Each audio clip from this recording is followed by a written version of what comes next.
अस्सलाम वालेकुम dear student, कैसे हैं आप लोग। उम्मीद है कि आप खैरियत से होंगे। मैं हूं आप लोगों का biology teacher sir Irfan and welcome back to my YouTube channel Cam Bio Academy. अच्छा बच्चों, 9th क्लास के स्टूडेंट रिक्वेस्ट कर रहे थे कि सर काइंडली 9th क्लास की लेक्चर सीरीज भी स्टार्ट करें, तो इसलिए मैं फर्स्ट ईयर के साथ साथ 9th क्लास की लेक्चर सीरीज भी क्या कर रहा हूँ, स्टार्ट करने जा रहा हूँ। अच्छा, आज हम उसका चैप्टर नंबर 1 जिसका नाम है द साइंस ऑफ बायोलॉजी, उसका हम इंट्रोडक्शन पढ़ेंगे, जिसमें हम लोगों ने साइंस की डेफिनेशन, उसके अलावा बायोलॉजी की डेफिनेशन, उसकी मेजर फील्ड्स के बारे में उनकी डेफिनेशन और प्लस एग्जांपल्स को देखेंगे। लेकिन लेक्चर स्टार्ट करने से पहले फ़ौरन से आप लोग पहले क्या करो, अपनी नोटबुक, अपनी बुक और पेन पेंसिल अपने पास रखो, ताकि जो भी इंपॉर्टेंट पॉइंट्स हैं मैं आपको मार्क करवाने हैं, आप साथ ही उसको मार्क कर लें। अच्छा बच्चों, लेक्चर स्टार्ट करते हैं। आप इस दुनिया में अपनी डेली लाइफ में काफ़ी मिस्टीरियस या अनोखी किस्म की चीज़ों को ऑब्जर्व करते होगे और बड़े हैरान होते होगे कि यार ये चीज़ कैसी हो सकती है। जैसे मिसाल के तौर पर सूरज का मशरिक से निकलना, मगरिब में गुरूब होना, दिन का आना, रात का जाना, प्लांट्स का साइज में ग्रो करना, एनिमल्स का डिफरेंट बिहेवियर, जैसे कुछ एनिमल्स जो हैं वो पानी में रहते हैं जैसे मछलियाँ, और कुछ हवा में जैसे कि परिंदे, कुछ लैंड पे रहते हैं। तो इस तरह की बहुत सारे जो आपके माइंड में ना सवालात चल रहे होंगे। इन सारे सवालात का जवाबात कौन देता है आपके? वो साइंस। साइंस क्या करती है? ऑब्जर्वेशन और एक्सपेरिमेंटेशन, इन दो के जरिए आपको उस चीज का क्या देती है? जवाब देती है। अब मिसाल के तौर पर आप क्या कर रहे हैं? किसी चीज को ऑब्जर्व कर रहे हैं। ऑब्जर्व करने के बाद आप क्या कर रहे हैं? उसको एक्सपेरिमेंट से जो रिजल्ट निकलेगा आपको कंफर्म हो जाएगा कि हाँ यार ये चीज इस तरह से होनी है। तो इस तरह स्टेप बाय स्टेप साइंस क्या करती है बेटा? आपको हेल्प करती है किसी चीज को समझने में और उसकी अंडरस्टैंडिंग करने में। पहला स्टेप ऑब्जर्व करना है, ऑब्जर्व करने के बाद एक्सपेरिमेंट करना है, एक्सपेरिमेंट से जो रिजल्ट निकलेगा वो आपको कंक्लूड करेगा कि भाई हाँ ये चीज इस तरह से होनी है। मिसाल के तौर पर मैं कहता हूं एक स्टूडेंट है, उसने 2 प्लांट्स को क्या करवाना है? ग्रो करवाना है। अब एक प्लांट नंबर 1 उसको वो प्रॉपर सनलाइट दे रहा है और प्रॉपर जो है बेटा उसको पानी हर रोज दे रहा है। लेकिन जो दूसरा प्लांट है उसको ना तो सनलाइट प्रॉपर मिल रही है और ना उसको पानी मिल रहा है। तो आप मुझे सोच के बताएं कौन सा पौधा जल्दी से ग्रो करेगा और साइज में अच्छा खासा ग्रो करेगा? जल्दी से बता देना। बिल्कुल, आपका आंसर बिल्कुल ठीक है। जो पौधे को प्रॉपर सनलाइट और पानी मिलेगा वो साइज में अच्छा खासा ग्रो होगा। और आपको जब रिजल्ट मिल जाएगा ना, कुछ टाइम के बाद या कुछ महीनों के बाद आप उसका रिजल्ट देखोगे तो आपको कंफर्म हो जाएगा कि भाई पौधों को किसकी जरूरत होती है? रोशनी की और पानी की। तो आपने कैसे किया? पहले आपने ऑब्जर्व किया, ऑब्जर्व करने के बाद एक्सपेरिमेंट से रिजल्ट निकला। क्या रिजल्ट निकला? साइज में ग्रो कर गया, अच्छा खासा ग्रो किया, और वो बेचारा ग्रो ही नहीं किया। फिर पता चल गया कि हाँ भाई पौधे को पानी चाहिए और पौधे को सनलाइट की जरूरत है। तो ये किसकी मदद से हुआ? ये साइंस की मदद से हुआ। आइए हम साइंस की डेफिनेशन आपकी बुक में जो है उसको देखते हैं। वो कहते हैं it is a systematic way of studying the natural world. Systematic way का मतलब क्या होता है? कि स्टेप बाय स्टेप उस चीज को देखना। ऑफ स्टडी, किसको स्टडी करना है बेटा? Natural world. नेचुरल वर्ल्ड मतलब कुदरती निजाम। जैसे आपको मैं बताया प्लांट्स का ग्रो करना, एनिमल्स का बिहेवियर, ये सारा बेटा नेचुरल काम हो रहा है, कुदरती निजाम हो रहा है। उसको स्टडी करना। किसको? नेचुरल वर्ल्ड को, दुनिया के निजाम को। किसके जरिए? ऑब्जर्वेशन और एक्सपेरिमेंटेशन, इन दोनों के जरिए। तो बेटा इसे हम नाम क्या देते हैं? साइंस। आप जल्दी से मार्क कर लें अपनी बुक के ऊपर, ये डेफिनेशन है। दोबारा से रिपीट कर रहा हूं, it is a systematic way. Systematic way का बेटा मतलब क्या होता है? स्टेप बाय स्टेप, जो भी चीज चल रही है वो क्या चल रही है? Step by step of studying the natural world, दुनिया का निजाम, उसको स्टडी करना। किसके जरिए बेटा? ऑब्जर्व करना। सबसे पहले उस चीज को ऑब्जर्व मतलब मुशाहिदा करना, उसको देखना, उसके ऊपर गौर फिक्र करना, और देन बेटा क्या करना? एक्सपेरिमेंट करना। और एक्सपेरिमेंट से जो रिजल्ट निकलेगा तब आपकी क्या होगी बेटा? अंडरस्टैंडिंग होगी। तो ये है आपके पास साइंस की डेफिनेशन। अब बेटा साइंस तो बहुत ज्यादा बियॉन्ड द लिमिट है। तो साइंस को समझने के लिए साइंस को डिफरेंट ब्रांचेस के अंदर क्या किया गया? डिवाइड किया गया। नंबर 1 है फिजिक्स। बेटा फिजिक्स में हम क्या करते हैं? फिजिक्स में हम मैकेनिक्स को या उनके टूल्स को क्या करते हैं बेटा? स्टडी करते हैं। केमिस्ट्री में बेटा क्या करते हैं? केमिस्ट्री में हम केमिकल रिएक्शंस को देखते हैं। जितने भी केमिकल रिएक्शन हमें डेली लाइफ में देखने को मिलते हैं उनको हम एनालाइज करते हैं। बायो जो कि हमारा टॉपिक है वो इंशाल्लाह मैं डिटेल में बताता हूं। मैथमेटिक्स में बेटा हम क्या करते हैं? मैथमेटिक्स में हम अलजब्रा जो यूज होता है उसको देखते हैं। इकोनॉमिक प्रॉफिट या जो लॉस होता है, नॉन प्रॉफिट, ये सारी चीजें मतलब कि हम मैथमेटिक्स में देख रहे होते हैं। अब हम अपने टॉपिक पे आते हैं। बायोलॉजी क्या चीज है? और ये इतनी ज़्यादा इसकी डाइवर्सिटी क्यों है और ये है क्या चीज़। तो बेटा बायोलॉजी की अगर हम वर्ड पे फोकस करें ना तो ये दो लफ्ज़ों का मजमूआ है, बायोलॉजी। दरअसल ये जो वर्ड है ना ये ग्रीक जो लैंग्वेज है, ग्रीक वर्ड ये वहाँ से आया। ग्रीक बेटा ये एक लैंग्वेज है जो कि ग्रीस में बोली जाती है, यूनान में बोली जाती है और मेडिकल प्रोफेशन में इनका बड़ा इंपॉर्टेंट रोल है। तो बायोलॉजी का वर्ड क्या है? The word biology comes from two Greek words, दो ग्रीक के लफ्जों का मजमूआ है जिसका नाम क्या है बेटा? BIOS. BIOS means life and logos, logos means study. तो बेटा बायोलॉजी का पूरा मतलब क्या हो गया? Study of life. ये देखिए जरा इस तरह से मैं बता देता हूं, bio means life, logy means study. तो हम क्या कहते हैं? Study of life. Study of life से मुराद क्या होता है बेटा? लिविंग ऑर्गेनिज्म की बात हो रही है, प्लांट्स की, एनिमल्स की, फंजाई की, प्रोटिस्ट की, बैक्टीरिया की, ये सारे आपके पास क्या होते हैं? लिविंग ऑर्गेनिज्म होते हैं। तो इनकी जो स्टडी करना होता है बेटा उसे हम नाम के देते हैं बायोलॉजी। ये है आपके पास डेफिनेशन, आपकी बुक में स्टार्टिंग में लिखा हुआ है biology it is the science of life. ये ऐसी साइंस है जो जिंदगी के बारे में बताती है कि जिंदगी क्या चीज है, क्या स्टडी करती है बायोलॉजी। मतलब बायोलॉजी में हमें क्या चीजें पता चलती हैं? तो बेटा बायो में हमें पता चलता है हम क्या स्टडी करते हैं? स्ट्रक्चर। स्ट्रक्चर किसका? लिविंग ऑर्गेनिज्म का, एनिमल्स का स्ट्रक्चर कि उनकी बनावट किस तरह की है, उनके ऑर्गन्स किस तरह के हैं, और प्लस बेटा उनका फंक्शन। जैसे मिसाल के तौर पर स्टमक है, क्या काम करता है हमारी बॉडी में? फूड की डाइजेशन कर रहा होता है। लंग्स है, क्या करते हैं? गैस एक्सचेंज, रेस्पिरेटरी ऑर्गन है, गैस एक्सचेंज करवा रहा होता है। तो इस तरह डिफरेंट ऑर्गन्स हमारी बॉडी में डिफरेंट फंक्शन परफॉर्म कर रहे हैं। तो ये सारी चीजें हमें किससे पता चलती हैं? ये हमें बेटा बायो से पता चलती हैं। तो देखें, इट एक्सप्लोर द स्ट्रक्चर कि उस चीज का स्ट्रक्चर, चाहे वो एनिमल्स हैं चाहे वो प्लांट्स हैं, उनका किस तरह की बनावट है वो देखना। फंक्शन कि वो चीज क्या परफॉर्म करती है। रूट है, क्या करते हैं बेटा? मिनरल्स को, न्यूट्रिएंट्स को अब्सॉर्ब करते हैं। लीफ क्या करता है बेटा? फोटोसिंथेसिस करता है। तो ये सारी चीजें हम फंक्शंस में देख रहे होते हैं। नेक्स्ट बेटा लास्ट है आपके पास इंटरेक्शन ऑफ लिविंग ऑर्गेनिज्म, कि एक लिविंग ऑर्गेनिज्म का दूसरे लिविंग ऑर्गेनिज्म के साथ कैसा ताल्लुक है। जैसे हम अपनी मिसाल ले लेते हैं, मिसाल के तौर पर प्लांट्स हैं और हम ह्यूमंस की बात कर लेते हैं। तो प्लांट्स क्या करते हैं? हमें फ्रेश ऑक्सीजन देते हैं और हम बदले में उनको क्या दे रहे हैं? कार्बन डाइऑक्साइड दे रहे हैं। वो कार्बन डाइऑक्साइड लेते हैं, अपनी ग्लूकोज, अपनी खुराक बनाते हैं और बदले में हमें क्या दे रहे हैं बेटा? ऑक्सीजन दे रहे हैं, इस माहौल को साफ सुथरी हवा दे रहे हैं। तो ये इंटरेक्शन हो गया ना। इसी तरह बेटा एक और एग्जांपल जरा थोड़ी सी ज़रा टेक्निकल है, इतनी भी नहीं है, इंशाल्लाह आप समझ लोगे, सारे माशाल्लाह पढ़ने वाले बच्चे हो। अब देखें, एक आपके पास फ्लावर है, ठीक है, और उसके ऊपर कोई तितली या कोई भी ट्यूलिप टाइप की मतलब कोई चीज़ ऐसे ना ऊपर बैठती है। तो वो क्या करती है? उस फ्लावर का नेक्टर मतलब जूस को पीती है और प्लस साथ पोलन को भी ले जाती है। और वो पोलन जब उसके साथ चिपक जाता है ना तो वो किसी दूसरे फ्लावर के ऊपर बैठेगी ना, तो उससे क्या अमल होता है? पॉलिनेशन। तो अब देखिए, इंसेक्ट एक लिविंग ऑर्गेनिज्म है, फ्लावर एक लिविंग ऑर्गेनिज्म है, तो दोनों की क्या हो रही है? इंटरेक्शन हो रही है और उससे क्या होगा बेटा? पॉलिनेशन होगी। जो फ्लावर होते हैं उनकी प्रोडक्शन बढ़ेगी, मतलब रिप्रोडक्शन होती है। ये अभी आगे जाके मैं इंशाल्लाह थोड़ा सा बताता हूं। तो ये भी आपके पास क्या है? इंटरेक्शन। पहला मतलब क्या स्टडी करवाते हैं? स्ट्रक्चर, उसका फंक्शन, और प्लस जो लिविंग ऑर्गेनिज्म के आपस में इंटरेक्शन होता है वो पता चलता है बेटा बायोलॉजी से। लेकिन अब सवाल पैदा होता है, हम इतनी मेहनत कर रहे हैं, बायोलॉजी पढ़ रहे हैं, ये सारा, इसका फायदा क्या है? इसकी इंपॉर्टेंस क्या है? इसकी अहमियत क्या है हमारी लाइफ में? तो बेटा क्या है? Help us to address issues related to health. आपको पता है हेल्थ सबसे ज्यादा इंपॉर्टेंट चीज है। तो हेल्थ में क्या प्रॉब्लम आ सकती है? कोई डिजीज आ सकती है, तो उस डिजीज को कंट्रोल करने के लिए जो मेथड्स यूज किए जाते हैं बेटा उन्हें हम देते हैं बायोलॉजिकल मेथड। उन बायोलॉजिकल मेथड से बेटा उस डिजीज को क्या किया जाता है? ओवरकम किया जाता है, उसे कंट्रोल किया जाता है। जैसे 2019 में बेटा कोरोना वायरस जिसने पूरी दुनिया के अंदर एक हलबली सी मचा दी थी, उसको भी इस तरह से ही कंट्रोल किया गया।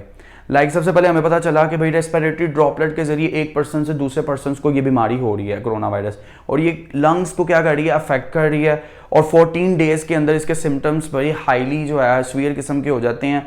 और प्लस हमने उसके ऊपर वैक्सीन्स बनाई ताकि उस बीमारी को क्या किया जा सके बेटा? कंट्रोल किया जा सके। नेक्स्ट हमारे पास आ जाता है फूड। बेटा फूड का क्या इशू आ सकता है? डे बाय डे क्या हो रहा है? पॉपुलेशन बढ़ती जा रही है और सोसाइटी की नीड्स भी बढ़ती जा रही है, तो सोसाइटी को फूड ज़्यादा चाहिए। तो बायोलॉजिस्ट ने क्या किया बेटा? जेनेटिक इंजीनियरिंग और बायोटेक्नोलॉजी जैसी जो टेक्निक है उनको यूज़ करके फूड की प्रोडक्शन को बढ़ाया। बेटा नेक्स्ट हमारे पास क्या है? इन्वायरमेंट। अब इन्वायरमेंट से रिलेटेड क्या प्रॉब्लम आ सकती है? मतलब पोल्यूशन वगैरह ही हो सकती है। किस तरह से होगी? अब देखिए डिफॉरेस्टेशन हो रही है, मतलब जंगलात को काटा जा रहा है। तो आपको पता है हम जो कार्बन डाइऑक्साइड को एक्सहेल करते हैं, प्लांट्स उसको यूज़ करते हैं किस चीज़ के लिए, ग्लूकोज को बनाने के लिए, अपनी खुराक बनाने के लिए, और बदले में हमें फ्रेश ऑक्सीजन देते हैं। तो अब हम क्या करेंगे, प्लांट्स को ही काट देंगे, तो क्या वो कार्बन डाइऑक्साइड यूज़ करेंगे? ऑब्वियसली नहीं कर पाएंगे, तो वो कार्बन डाइऑक्साइड एटमॉस्फेयर में जाएगी, और कार्बन डाइऑक्साइड जब ज़्यादा होती है तो ये आपके पास ग्लोबल वार्मिंग की वजह बनती है, ग्रीन हाउस इफेक्ट की वजह बनती है। तो जो इस दुनिया का टेम्परेचर होगा बेटा वो तो बढ़ जाएगा, तो फिर ग्लेशियर्स पिघलते हैं, फिर सैलाब आते हैं, इस तरह के पोल्यूशन हमें देखने को मिलती है। तो इस तरह की भी इन्वायरमेंट से रिलेटेड जो प्रॉब्लम्स होती हैं उनको भी कंट्रोल करने में बायोलॉजी क्या करती है बेटा, हेल्प कर रही होती है। नेक्स्ट हमारे पास है कि बायोलॉजी किस हद तक फैली हुई है, कितनी उसकी डाइवर्सिटी है, उसकी एक्सप्लोरेशन कितनी ज्यादा है। तो बेटा लिखा होगा आपकी बुक में, biology offers a fascinating journey of discovery from the microscopic world. मतलब माइक्रोस्कोपिक वर्ल्ड से सबसे छोटा, जैसे बैक्टीरिया बेटा बड़े छोटे होते हैं बैक्टीरिया, और उससे पूरा वो bacteria to the vast ecosystem the planet, इस दुनिया का पूरा इकोसिस्टम, मतलब कि एक छोटे बैक्टीरिया से इतने सारी आपको इस दुनिया के अंदर कितनी सारी स्पीशीज देखने को मिलती हैं, ढेरों सारी लाखों स्पीशीज देखने को मिलती हैं बेटा। एनिमल्स की ऑलमोस्ट 1.5 मिलियन स्पीशीज और प्लांट्स की 0.5 मिलियन स्पीशीज। तो इतनी डाइवर्सिटी है, कहां से, एक माइक्रोस्कोपिक बैक्टीरिया, एक छोटे बैक्टीरिया जो हमें नजर भी नहीं आता, वहां से लेकर इतनी ज्यादा बड़ी डाइवर्सिटी, जैसे वेल है बेटा सबसे बड़ा जो है वो एनिमल है, तो इतनी डाइवर्सिटी हमें इस दुनिया में देखने को मिलती है। ये है बेटा एक्सप्लोरेशन या डाइवर्सिटी किस चीज की, बायोलॉजी की।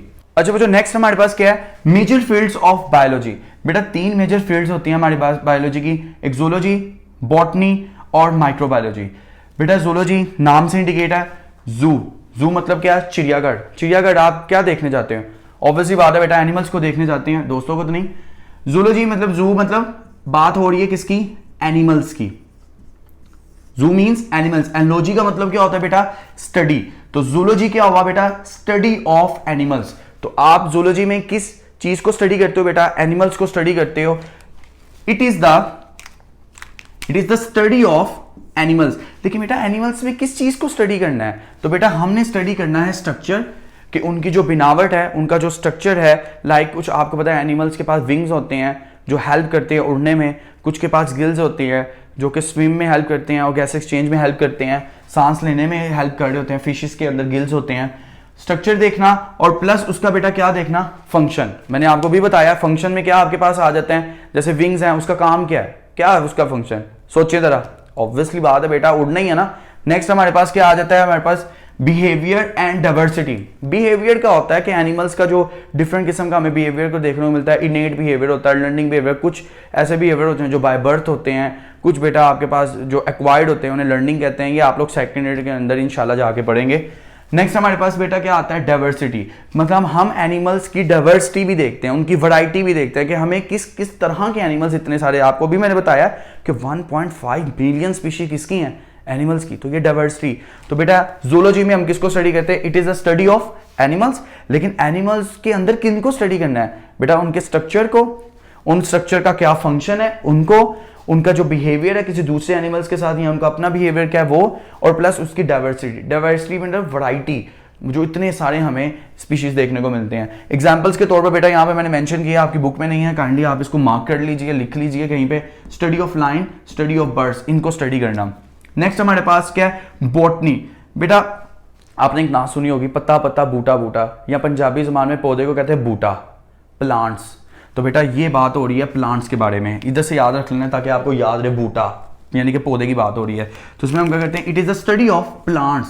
लेकिन प्लांट्स में किस चीज को स्टडी करना है, उसी तरह बेटा स्ट्रक्चर को, कि प्लांट्स का क्या स्ट्रक्चर है, रूट है, स्टेम है, लीव्स हैं, ब्रांचेस हैं, ये प्लस उनकी ग्रोथ, कि वो किस तरह से, कुछ आपको पता है पौधे लेंथ में इजाफा करते हैं, कुछ चौड़ाई में इजाफा करते हैं, तो उनको हम देखना कि ऐसा क्यों कर रहे हैं। प्लस उनकी रिप्रोडक्शन, कि वो किस तरह से जो है वो नस्ल अपनी बढ़ाते हैं। जैसे रिप्रोडक्शन 2 तरह की होती है बेटा, सेक्सुअल रिप्रोडक्शन है, एसेक्सुअल रिप्रोडक्शन है, वो इंशाल्लाह आगे हम बढ़ेंगे, डिस्कस करेंगे। तो ये चीज़ें जो है ना वो हमें इन देखने को मिलती हैं प्लांट्स की स्टडी में। और next interaction with the environment. तो बेटा ये आपको पहले भी बता चुका हूँ कि इन्वायरमेंट का प्लांट्स के ऊपर क्या रोल है, बहुत इंपॉर्टेंट रोल है। आपको फ्रेश ऑक्सीजन देखने को मिल रही होती है, उसके अलावा और भी इन्वायरमेंट के अंदर बड़े इंपॉर्टेंट रोल देखने को मिलते हैं। तो बॉटनी क्या होगा, it is the study of plants. Okay, plants की स्टडी है, लेकिन उनमें किस चीज की स्टडी, स्ट्रक्चर, कि उनका स्ट्रक्चर क्या है, प्लस उनकी ग्रोथ, उनका रिप्रोडक्शन, मतलब कि अपनी नस्ल को किस तरह आगे बढ़ाते हैं, और प्लस एनवायरनमेंट के साथ उनका ताल्लुक क्या है, उनकी इंटरेक्शन क्या है। तो इस चीज को भी हम किस में बेटा स्टडी करते हैं, बॉटनी में। इसमें बेटा आप एग्जांपल बता सकते हैं, स्टडी ऑफ एंजियोस्पर्म प्लांट। बेटा angiosperm plant flower producing plant होते हैं, मतलब ऐसे पौधे जिनके ऊपर फ्लावर लगते हैं, और जिम्नोस्पर्म ऐसे पौधे जिनके ऊपर फ्लावर नहीं लगते। तो एंजियोस्पर्म आपके पास बेटा क्या होते हैं, फ्लावर प्रोड्यूसिंग प्लांट होते हैं, फ्लावर फ्रूट वगैरह इस पे लगता है। जिम्नोस्पर्म पे ऐसा नहीं होता, नेकेड सीड होता है। और ये हमारे पास क्या होते हैं, नॉन फ्लावरिंग हम इन्हें कंसिडर करते हैं। नेक्स्ट हमारे पास क्या है बेटा, माइक्रोबायोलॉजी। देखिए बेटा, माइक्रो नाम से इंडिकेट है, माइक्रो मींस स्मॉल, छोटा, बायोलॉजी मतलब लाइफ लिविंग ऑर्गेनिज्म की बात हो रही है। तो माइक्रोबायोलॉजी में किनको हम स्टडी करेंगे, ये ऐसी ब्रांच होती है बेटा जिसमें हम माइक्रो ऑर्गेनिज्म को स्टडी करेंगे। माइक्रो ऑर्गेनिज्म कौन से होते हैं, जिन्हें हम अपनी आंख से नहीं देख सकते, हमें माइक्रोस्कोप की जरूरत पड़ती है। मिसाल के तौर पर बैक्टीरिया हैं, वायरसेस, उसके बाद यीस्ट है, यूनिसेलुलर यीस्ट। तो हम इन्हें अपनी आंख से नहीं देख सकते, हमें किसकी मदद चाहिए होती है, माइक्रोस्कोप की। तो बेटा क्या कह रहा है वो यहाँ पे देखें जरा बुक पे, it is the study of micro organism like bacteria, fungi. It is a study of micro organism. It includes, इसमें क्या मतलब माइक्रो ऑर्गेनिज्म में किस चीज को स्टडी करना है बेटा, it includes the study of the structure. उसी तरह इनका पहले स्ट्रक्चर देखेंगे, जैसे बैक्टीरिया के आपको पता है डिफरेंट टाइप की शेप्स होती है, कुछ कोकाई होते हैं, मतलब इस तरह, कुछ स्फेरिकल होते हैं, कुछ रोड शेप होते हैं, कुछ कोमा शेप होते हैं, कुछ स्पाइरल शेप्ड होते हैं। तो इस तरह उनका स्ट्रक्चर देखना, प्लस उनका फंक्शन देखना, वो किस तरह से काम करते हैं, क्या उनका एरोबिक बैक्टीरिया है, एनारोबिक बैक्टीरिया, फैकल्टेटिव है। ये आप बेटा जो इतनी मुश्किल वर्डिंग आपको सुनने को मिल रही है ना, ये इंशाल्लाह आगे जाके आप लोग समझ जाएंगे। अभी फिलहाल मैं बस इसको समराइज कर रहा हूँ जो आपके बुक में लिखा हुआ है। फंक्शन हो गया, हैबिटेट। हैबिटेट बेटा कोई भी लिविंग ऑर्गेनिज्म जहाँ पर अपनी जिंदगी गुजारता है ना, वो उसका क्या होता है, हैबिटेट होता है। तो वो देखना कि इनका हैबिटेट क्या है, कौन से टेम्परेचर पे रहते हैं, कुछ बैक्टीरिया एक्सट्रीम टेम्परेचर पे रहते हैं, कुछ लोड पे रहते हैं, तो उसके लिहाज से इनके सारे हैबिटेट वगैरह भी देखना। And reproduction of micro organism, कि ये किस तरह से रिप्रोड्यूस करते हैं, बाइनरी फिशन करते हैं, क्या मल्टीपल फिशन है, या इस तरह की चीज़ें जो है ना, वो इंशाल्लाह आप लोग 10th क्लास में जाके पढ़ोगे।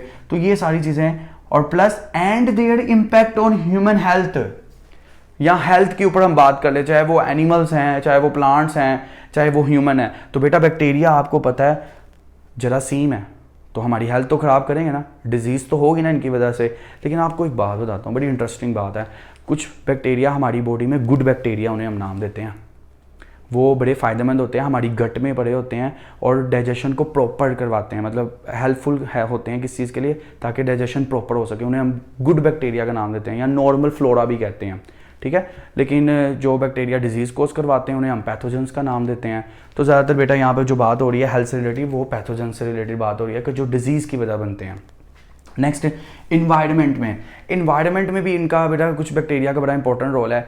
जैसे आप लोग आगे जाके पढ़ोगे कि कुछ बैक्टीरिया होते हैं वो रूट्स की, मतलब ये जो है ना, ये जड़ें होती हैं, ये सॉइल है, और ये जो रूट्स हैं पौधे की, यहाँ पर रूट नोड्यूल्स हम इन्हें कहते हैं, इनके अंदर पड़े होते हैं बेटा बैक्टीरिया, उन्हें हम कहते हैं नाइट्रीफाइंग बैक्टीरिया, जो नाइट्रोजन को फिक्स करते हैं। दरअसल बात पता है क्या होती है, जो प्लांट्स होते हैं ना, वो एटमॉस्फेयर में नाइट्रोजन आपको पता है कितनी % पड़ी होती है, 78% नाइट्रोजन पड़ी होती है।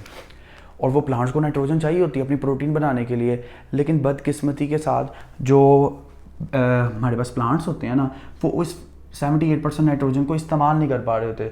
तो यहाँ पर रूट्स में पड़े होते हैं बैक्टीरिया, वो बैक्टीरिया नाइट्रीफाइंग में बैक्टीरिया कहते हैं, वो इस नाइट्रोजन को क्या करवाते हैं बेटा, फिक्स करते हैं किसके अंदर, नाइट्रेट और नाइट्राइट, इनके अंदर फिक्स करते हैं।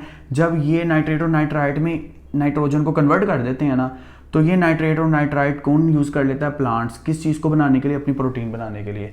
तो इन्वायरमेंट में आपके सामने ही है, ये बैक्टीरिया क्या कर रहे हैं, ये नाइट्रोजन को फिक्स कर रहे हैं। तो इन्वायरमेंट से ही चीज़ें लेके आ रहे हैं ना, नाइट्रोजन साइकिल रन करवाना, कार्बन साइकिल रन करवाना, इन्हें हम बेटा बायो जियो केमिकल साइकिल कहते हैं। ये 10th क्लास में आप लोग पढ़ोगे, तो उसमें भी बैक्टीरिया का क्या होता है, रोल होता है।